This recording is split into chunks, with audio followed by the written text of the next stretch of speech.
we've been trickling little hints. Yes. If you're a investigator, Yeah. you might have been catching on. It's what they call foreshadowing. And I remember you were like looking at me like just desperate in your eyes, and you were like, no more projects. Yeah. Like, we're just staying home for a year solid. We're not going Yes. outside. We are moving from Tampa, Florida, where we're from, to Time for love again. My time for love is here. Welcome back to Quality Time with Gabe and Grace. I'm Gabe. And I'm Grace, and this is episode 11. 1-1. We did Let's it. go. We're here. Welcome back. So today's episode is a pretty exciting topic. You may have seen the title, and it is not clickbait. It's for real. There's a big announcement in the Lopez household. But before we jump into Yep. that big announcement, let's talk about quality over quantity. We must. So if you're new to the show, quality over quantity is a little segment we like to start out with. And it's just us sharing a moment, something that's happened throughout our week, something we've experienced, some product, whatever it might be, something that's sticking out as quality. And it's quality over quantity because we just share one. So what's your one thing?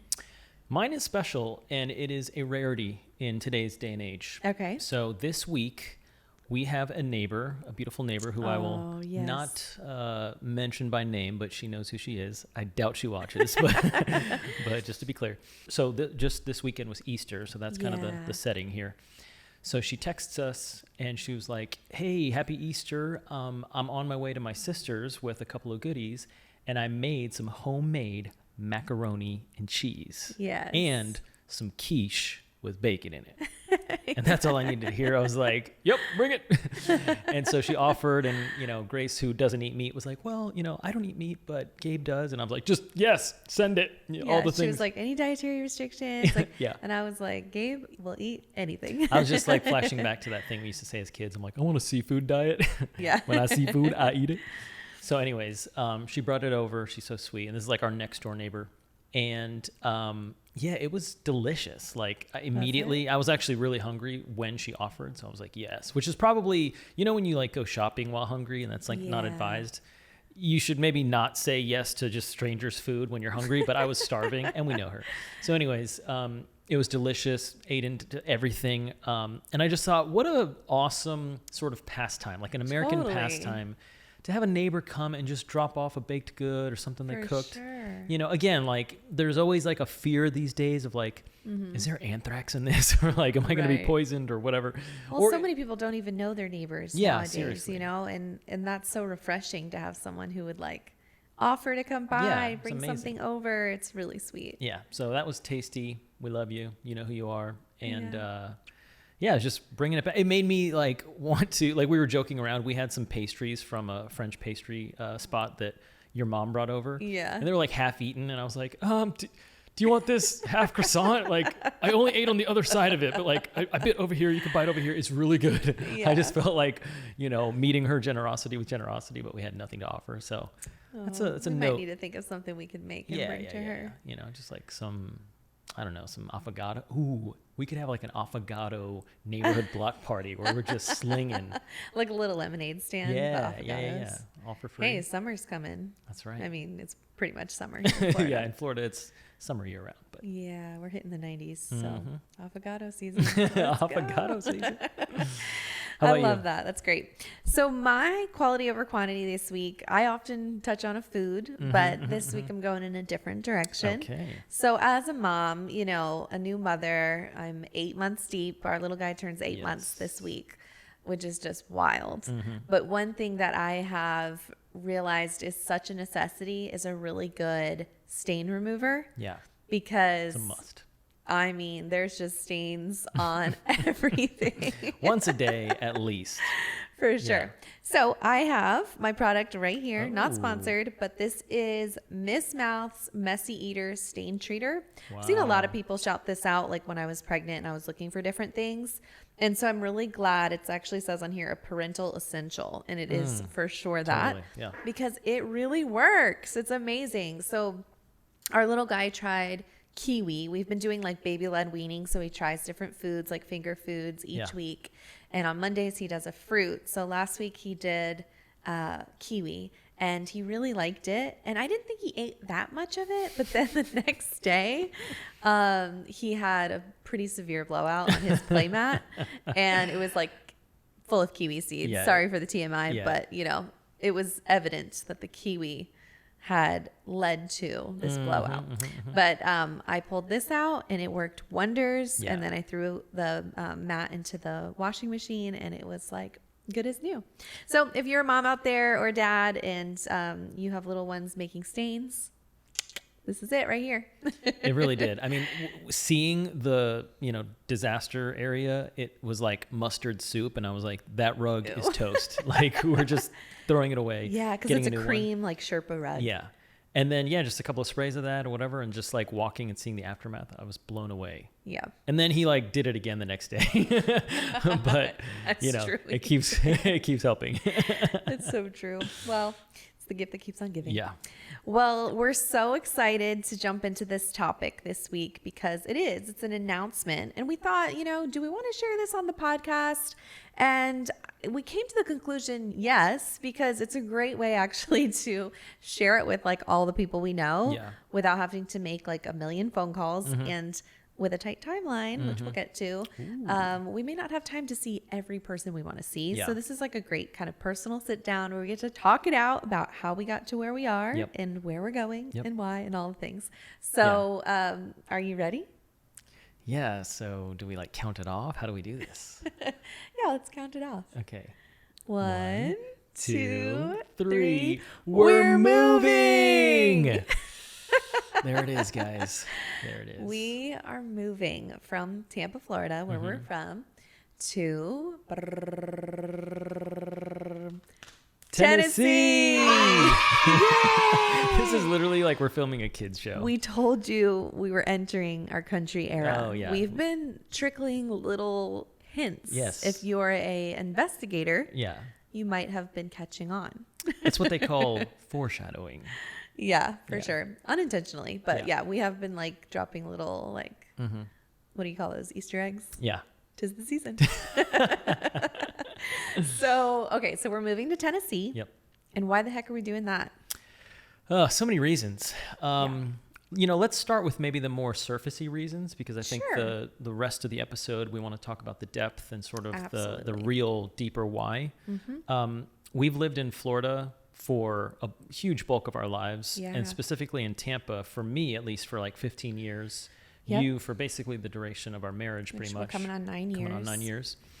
And while we love this state and it is where all of my main, life memories have occurred, our family, our closest friends live here, I think there's been something stirring in us for several years now, even before we had our baby, of a desire for having a little bit more space, practically speaking, maybe getting on some extended acreage, just for a lot of different reasons, Florida, like if you live in Florida, like it can be pretty tight quarters and like a lot of just sort of subdivisions and like suburbia, which there's something nice to the like endless manicuring of, It is pretty. nice neighborhoods and palm trees everywhere. But we've just had this stirring for something a little bit different. Also, again, we kind of alluded to how, it's summer here, like 10 months out of the year. Yeah. We've really desired to experience the seasons. Like you grew up in the Northeast, New England, and something I've heard you say all the time is like, it's criminal to raise a child without the seasons, without experiencing that. It's a special part of life to like put on your light jacket when it's fall and like jump in a pile of leaves or build a snowman or like feel spring has sprung and like see that change visually. It's such a wonderful thing. And then like summer is more appreciated because it's not the entire year. All those things are completely foreign to me, as I have lived in Florida since I was 5 years old. So I'm like, what? You just go to Disney. Right. So, and then really just like the culture again, like Tampa's an awesome city, very urban, very, and especially right now, like up and coming. There's something about the culture that we've felt as we visited Tennessee that just feels like such a great place to raise a family. Very family a little bit friendly. more quiet living while still being, in proximity to some really large metropolitan areas Yeah. where, business can still thrive, where you can, get your city jollies and go to a fancy restaurant or, just Sure. go in the urban centers and then, but kind of like retreat to a place that's maybe a little slower, Yeah. Something quieter. Yeah. So those are some of the surface reasons. I think there's just been a lot of kind of no-brainer things, but then, some deeper things that we felt the Lord calling us into that feel like, man, Tennessee is the perfect ground to plant what we feel that God has, planted in us. That's a great way to address the reasons, I think, is like separating them into just the face value, like surface level attraction to another place than where you are. But then I think, of course, as believers and people of faith, I think there's such a deeper element of course. rooted in like what moves you. I think when you live your life, as we've talked about many times on the show, like in a posture of surrender, like, okay, I've surrendered my will to God and I'm praying, like we've been talking about prayer and things like, God, your will be done. The question is like, God, where would you have me to be? Yeah. And we see it in the Bible all the time. God is always instructing his people where to go. Yeah. He has a very beautiful way of leading and guiding. He is the shepherd of his sheep, and he is leading us and protecting us and guiding us. And so we see it time and time again throughout the Bible, people being called to a place, to a land. Exactly. And so I think when we talk about this, I just want to make sure that we stress, like, it is very biblical to say, like, you're being called to a new place. And so I think that's really what we've sensed in our spirit, in our hearts, in prayer. We've sensed that God is drawing us somewhere new. And so some of that we can unpack today as well. So just to be clear, this is something that has been stirring in our hearts for many years now, something that really stems from a lot of our annual check-ins at, the top of the year, where we get together, we go to a coffee shop, and we just ask ourselves, God, what do you have for us this year? And what do you have for us that we might be missing due to our comfort zone, due to just kind of loving the way things are flowing and not wanting to shake that up? So do you want to maybe unpack that practice and how we actually went about that over the last couple of years? For sure. I love the way you said that, of it's like a check-in with God. And I think in our faith walk, we've learned, like, you kind of have to do that because exactly like you said, you can get so comfortable in where you are that if you're not like knocking, asking, seeking, like the Bible says, like, ask and you shall receive, knock and the door will be open, seek and you shall find. It's like, if you're not doing that part, like, you're part of the bargain. It's like sometimes you miss some of that communication that can be happening with God. It's like, it's really turning your ears on and saying, like, okay, God, I'm listening. Like, are you saying anything about this or about anything in my life? So to that point, it was 2019 and you and I were living in an apartment at the time. And we were just going to bed one night and just, talking in the bed. And I was just thinking about life a little bit. Of that question was in my mind of, like, will we stay here in Tampa forever? Like, is that what God has for us? And I have this image of myself when I was in like kindergarten, first grade. I went to a private school at the time, and they would have us like sit with our hands folded, like sit up tall and, be very well behaved. And I had just an image of myself at that time and how I have always loved to follow the rules. Like, tell me the rules so I can follow them, give me the lines so I can color in them. And I remember going to like a public school for second grade and beyond. And I remember still like sitting upright and, carrying on those things that I learned in the private school. And I just was pondering that and thinking, gosh, I don't want to get to heaven someday, to the other side of eternity, and God just looks at me and says, Grace, you were really well behaved, but you didn't do a whole lot because you didn't want to make any mistakes. And I just was, thinking about that, of I don't want to live life so safe that I'm so afraid to make a mistake, so afraid of a misstep, so afraid of stepping out of God's will, if you will, that I just don't take any risks. I don't knock, seek, ask. I don't push. I just kind of sit tight. And I shared that with you in the bed that night as I was just like kind of all of that was happening in my mind within seconds. And we just began to have a conversation of like, why don't we just start asking, does God have something else for us? Is this where he'd have us to be? Because neither of us are feeling completely settled in of like, this is where we are forever. We felt very much like there could be something else. And so that was 2019. And we said, all right, let's go into the year of 2020 and let's just kind of visit cities. At the time we had like Southwest points. We were like, we'll use our points and fly to a different city, maybe like once a month or once a quarter or whatever, and check out some different places and just prayerfully go and see what's happening in those places and ask God, anything here for us, that kind of thing. So we had this big plan for 2020 and then 2020 happened. And did we do it? No, of course not, because no one was flying and doing that kind of thing. And so from there, though, I think that was just still in our hearts. In 2021, we were exploring Georgia a little bit, kind of as our first exploration. And we ended up building a cabin in Georgia, which we're going to do an episode about in the future. But we really liked the Atlanta area quite a bit. We have good friends there. We love so much about that place, but we just did not feel a peace in our hearts. We felt I like tried we so really hard. did try. I mean, the craziest thing about it is we were at Ponce City Market because you were at a conference, I believe. And so I had the day off and I was like, I'm going to drive around all these homes that I saved on Zillow just to kind of get a lay of the land and then come back home and like give you a presentation of like, all right, these are the top 3 that I think we could, make a move on. So we're at dinner at Ponce City, like talking over that. And this is maybe the night before we were going home as well. Yes. So it's like maybe somewhere between 9 and 10 p.m. And I'm about to show you them over dinner and you stop me and you're like, well, let's just pray and ask God for clarity and wisdom before. And I'm kind of like, I want to show you these houses because I'm ready to go. I was like so pumped on Atlanta. And was basically like, the decision's made in my heart already. So I'm about to, I think I was maybe in between, showing you the first or second option.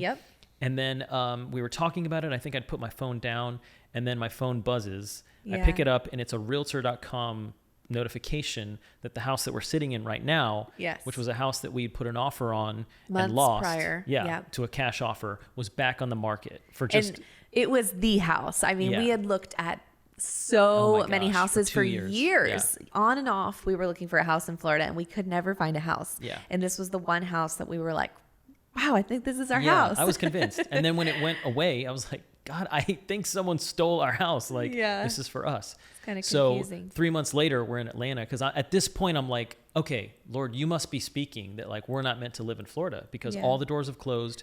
And the one house that I thought was for us was not for us. So again, phone rings or phone buzzes and it's this house and it's back on the market. And like, I'm just deflated because it's one of those bittersweet moments of like, there it is. We're staying in Tampa, because we just knew this was our house. We were like, whoa, I can't believe it's back. And it was like the best case scenario where basically someone had been under contract and they had a few things pop up in the inspection and they decided to pull out. The sellers took it off the market, fixed everything, and then relisted it for like a fraction of an increase.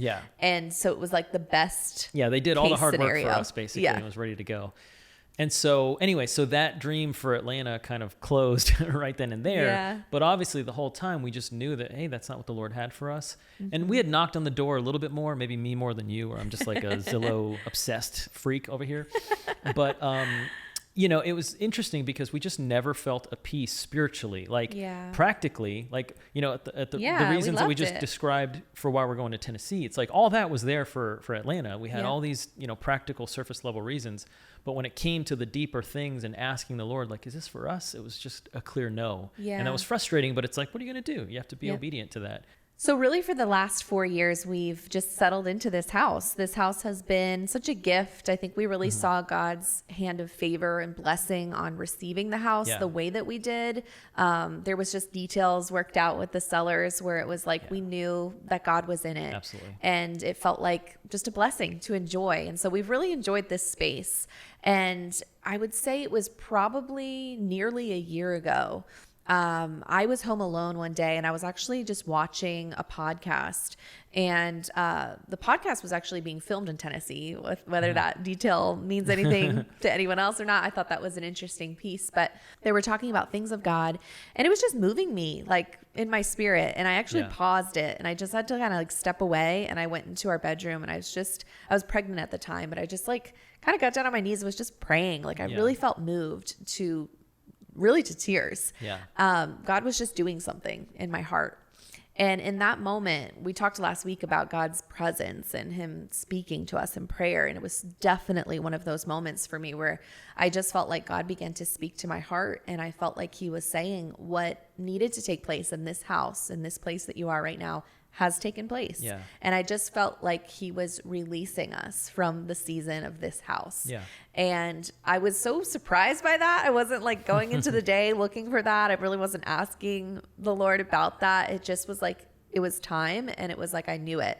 So I prayed through that a bit, and I shared that with you. I said, I really feel like God is releasing us from this season here at this house.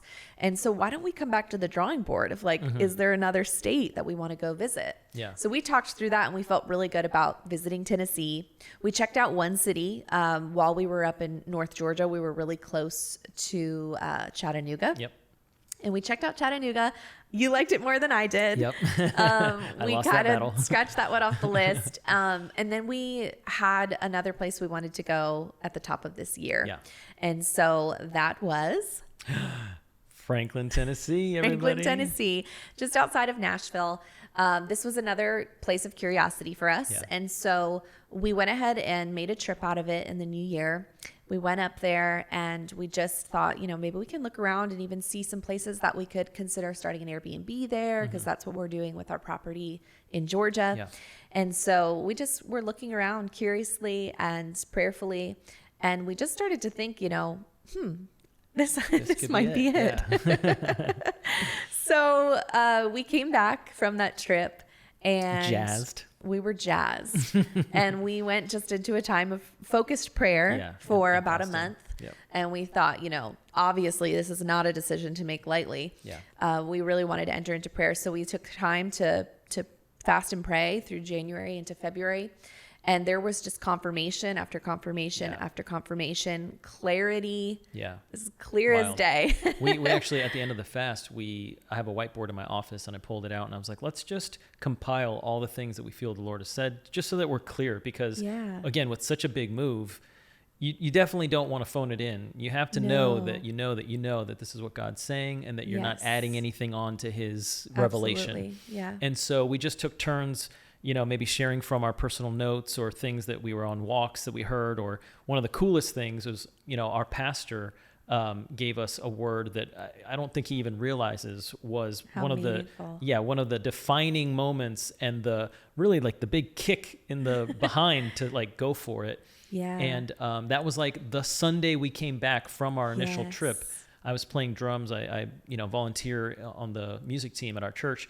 And he was like, hey, after the service, can you come to the green room? I have something to share with you that the Lord gave to me while we were in service. And I was like, oh, interesting. And so he ends up giving me this word, which I won't get into the full details of, but basically the headline was, go for it, sling it, let it rip. This is going to be bigger than you. It's going to require more resource than you have. And, it's going to stretch you and all these things. Go for it. And so I shared that with Grace, because they actually recorded it. While we were in the green room, and I was like, this is crazy. Like, we just got back, and this is already such a positive green light in this direction. But so anyways, at the end of that whiteboarding session, I mean, it was like decoding almost like a very obvious, you are moving to Franklin kind of conclusion. Well, and on a practical level, I think it's cool when we get to share just some of those like spiritual disciplines and practices. And for this, praying and fasting, one thing we were doing was keeping note. Like you said, we were compiling a list of, these are the things that I'm hearing. These are the scriptures that are being highlighted to me. These are the things that people in my life that hold weight, like their voice holds weight. These are the things they're saying. This is how they're weighing in. All of these things were like brought into consideration when it was like, okay, is this what we're supposed to do? And part of that was go back and visit one more time, go back in another season. So we waited for spring to come, and we took another trip. Yes. And really got to kind of see it again and consider with Yeah. all like the context that we'd gathered in prayer. Yeah. And we just know that we know this is the next step that we're supposed to take. And Yeah. it's just wild and it's crazy and it's happening so fast. But we sense God's presence in it. Yeah. We sense God's peace in it. And the Bible talks about a peace that transcends understanding. Like it is kind of like, whoa, this is crazy, but Yeah. there's peace in it. Yeah. And so we absolutely. go. Yeah. Well, and even, on the surface, you think like, why would you go at a time like this where you just had a baby or, Right. you have businesses or whatever, or you have family, you have close friends. And the reality is when God calls you somewhere, he's taking all of that into consideration, of course, right? And he's going before you and he's preparing the way. He's, think about it like a gardener. He's lightly uprooting us. It's not like a yank. It's like this slow kind of, loosening of the roots. Yep. And, what you are maybe afraid of, he's going to give you the peace and the courage for. Yeah. And so in that process, like, one of the first things we thought was like, oh my gosh, what's our family going to think? Yeah. And one by one, we start telling them and everyone's reaction is like excitement and like, Yes, what? so much I want to encouragement. go, and Yep. just, encouragement and approval. And even to some of our close friends where we're like, oh my gosh, this is going to be devastating. And again, just, our friends obviously love us and hate to see us go, but they know Sure. that like when you're going with the Lord, like there's going to be provision, there's going to be peace. There's a lot of support. Yeah. And I think that's the twofold point of this episode, essentially, right? Yeah. It's one, to let our friends and our family and our loved ones know, and anyone who cares that doesn't know us, that, we're answering the call and we're going. But it's also to zoom out and maybe speak to that process of hearing from the Lord, of being obedient, even when it's hard or it doesn't make sense or there's Yeah. uncertainty in front of you. And when you go with the Lord, there's a comfort in knowing that you can absolutely go with peace and with purpose, Yeah. and that's something to fall back on, especially, we're expecting, and we have high expectation that this is going to be an incredible move for us, for our Yeah. family, for our businesses, for our spiritual growth, all the things. Yep. But we're not so naive to think that it won't be difficult, that there won't Sure. be challenges that present itself Yeah. with a new city and, remaking all your relationships Yeah. and all the things, and even finding out where's the closest Trader Joe's. Real life struggles, right? But all kidding aside, it's that vision that you can cling to, that promise you can cling to Yeah. in the valleys and the storms, where you can remind yourself, God said to do this and I'm doing it and I'm Yeah. obedient and I'm going to trust in the outcome. Yep. And so that's the real high level thought and takeaway that we want to have Yeah. on this particular topic of going when God says to go and trusting, Yeah. because, it's a kind of walk on water situation. Like you have Yeah, no idea how it's you going to gotta turn step out, out. but it's just step by step. Thinking about following God and, taking the risk of that. And like you said, yes, there's blessing in it, but it doesn't mean there's not hardship. It makes me think about The Lion, the Witch, and the Wardrobe. We totally grew up like reading those books, Yeah. watching those films. And the quote goes, basically this is talking about Aslan, which Yes. when you look at the symbolism of the writings here, Aslan is like basically to represent Jesus. Yeah. And so my family always says, Aslan's on the move, meaning God is on the move. Narnia. Like God's doing something. Yeah. But the quote from the book goes, Aslan is a lion, the great lion. Ooh, said Susan. I thought he was a man. Is he quite safe? I shall feel rather nervous about meeting a lion. Safe, said Mr. Beaver. Who said anything about safe? Course he isn't safe, but he's good. He's the king, I tell you. So And I good. love that quote because it's so Yeah. Jesus, right? Like following God. It's Yeah. like, is it safe? No, it's wild and crazy. And like people look at you like you have two heads sometimes, like Yeah. doing the things that he might call you to do. Yeah.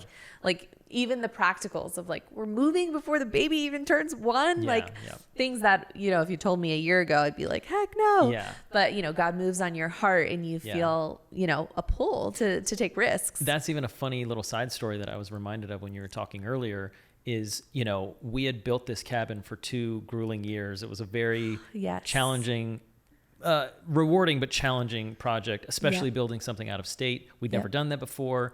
Don't ask me why. We thought we'd be good at that, but that's my risky side for just going for it, letting it rip. Yeah. So you are like 9 months and change pregnant. Yes. We are not done with the cabin. Yep. And we're driving like all the time. We basically lived there, for 3 or 4 months. And Yep, last for year. occasionally, like a week or so, or like not even a couple of days, we'd drive down because we'd have a baby appointment. And then we'd Yes. drive right back up the 8 or 10 hour drive.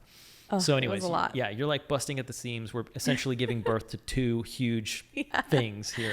We were like, we have to finish the cabin Yeah. so we can have the baby. Yeah, and we're like rushing to decorate and get the landscaping done, get it photographed, videoed, listed, all that stuff. All the things. And so, of course, that was a tense time. So we had come home, and I remember you were like looking at me like just desperate in your eyes, and you were like, no more projects. Like, we're just staying home for a year solid. We're not going outside. We're just keeping it peaceful, calm, no risks. Yeah, I was in ultimate nesting Yes. mode, and I was just done with the travel, done with being out of our house, done with Yes. being out of our comfort zone. Yeah, and me who like, I'm an eagle baby, I gotta fly. I was like, no.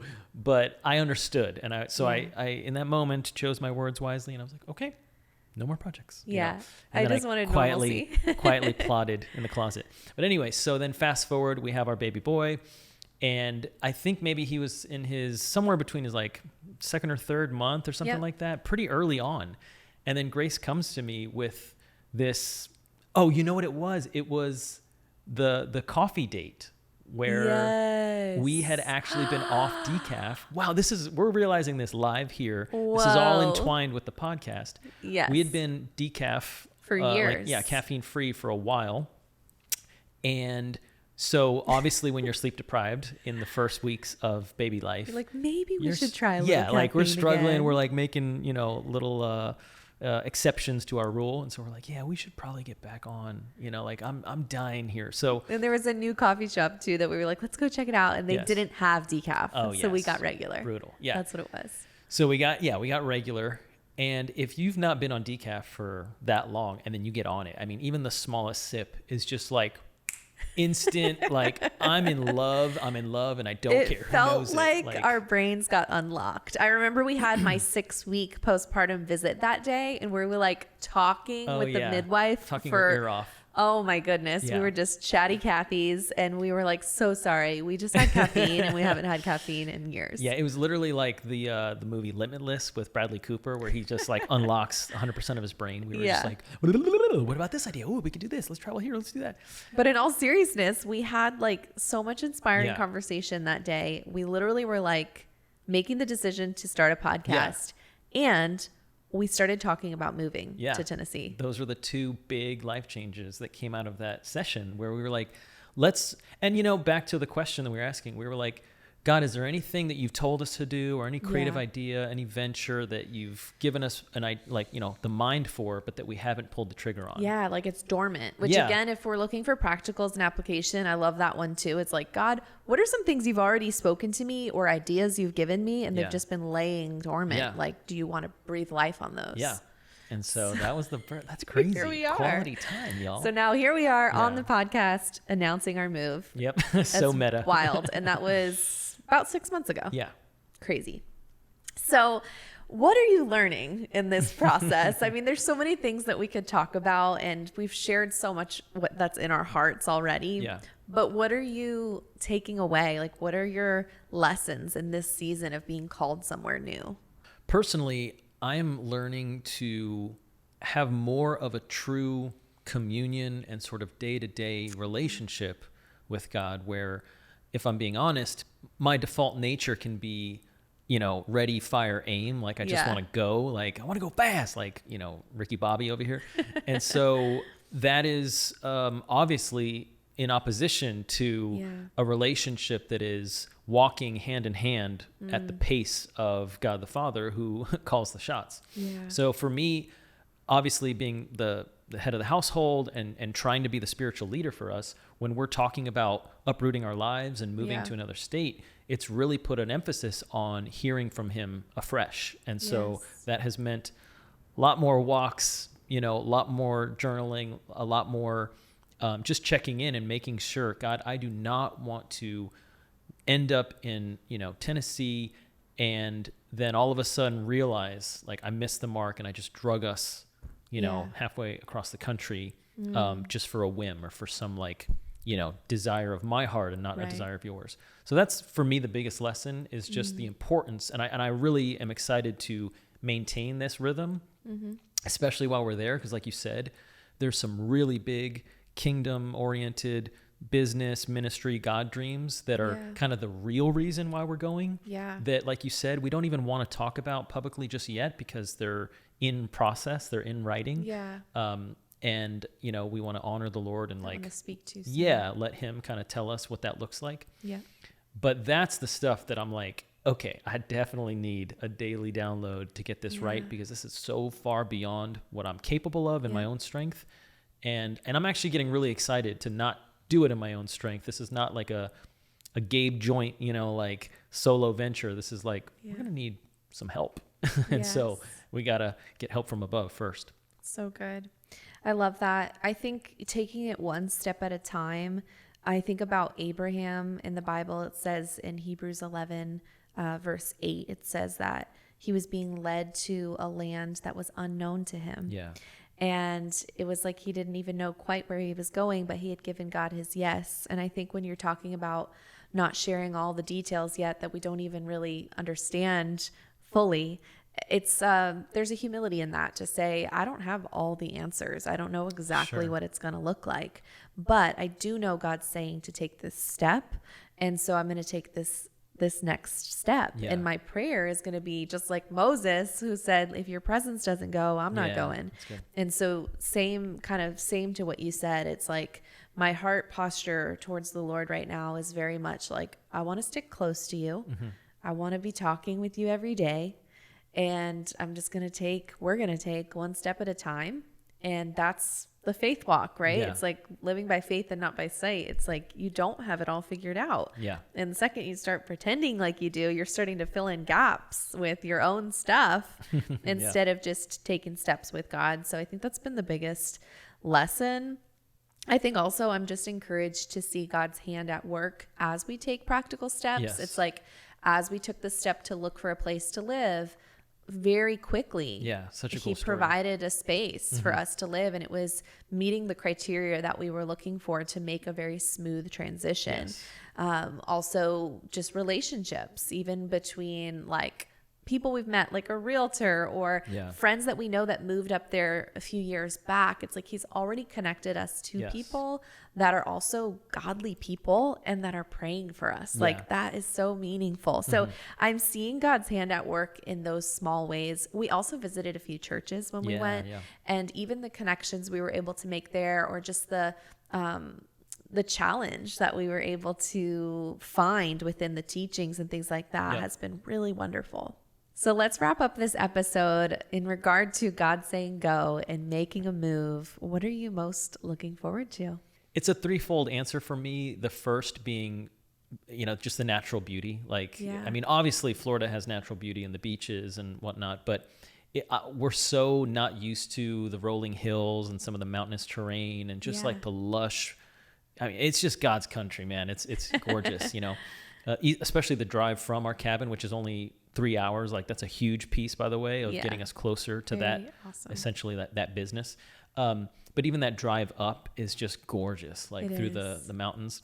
So it's the landscape and just having a more ready and immediate sense of God's creation, like even just stepping outside and seeing that. I think that's really exciting to me. For sure. The second is, like I mentioned, especially Franklin, it's such an incredible culture, like a family culture, a very faith-friendly culture. Yep. And obviously it's smaller than where we live now in terms of the population. But the third point is, and that's a segue, but you're right next to this massive metro of Nashville. Yeah. And so again, we've kind of lightly said that we're both musicians and we have a history in music, and the city just has such a creative flair, obviously it's a mecca for music and actually for a lot of, ministry and a lot of incredible churches and kingdom minded things. So to me, it's kind of that whole ball of wax of man, it's going to be beautiful. I think we're going to have rich relationships. And I'm excited for not losing any of the big city sensibilities that we've enjoyed, living so close to downtown Tampa. But really in a way, kind of like an upgrade, I think personally for us, of just where the businesses are at and what we're looking to do. So yeah, I'm excited. How about you? That's awesome. I love that. And I second all of that.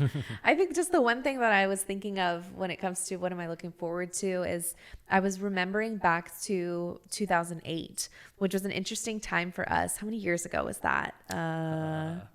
Is that 17 years ago? That's a lot. Let's pretend it's 17 years ago. Yeah. 17 years ago, you were called by God to Tampa, and I was called by God to Dallas. Yeah. And that's another story for another time. Yep. That we can kind of recall those wonderful stories. But I was thinking back to that time in my life where I really knew that God brought me to that place. And I used to say all the time when people would be like, how's it going out there? Like, I just said, there's nothing greater than just knowing that you're in the middle of God's will, like just smack dab in the center of God's will. And that is a sweet adventure. And I'm just excited for that. I'm excited to know that we're going with God, and I'm excited to know he's doing a new thing. Yeah. And we get to kind of perceive it as it springs up and it springs forth. So, well, and even, something we're doing together for the first time, because you've been called to a city by yourself. I've been called to a city by myself before we got married. Yep. This is the first time we've been called somewhere together. And that's going to be a yes. fun, adventure to sort of write, where we're both experiencing it at the same time with the same vantage point. And I'm excited to build a snowman, jump in some leaves, and, soak up all the seasons. But this is exciting, and we're so happy to be able to share it with the listeners. Yes. If you have anything big happening in your life, I hope you'll share a comment with us of, what's going on. Where's God calling you? What's he doing in your life right now? But hopefully this sharing just encourages you to knock on the door. Ask God, is there something in my life that you want to bring life to, that you want to call me back into or call me forth towards? Well, this has been another episode of Quality Time with Gabe and Grace, and we will see you next time. Next time. Bye-bye.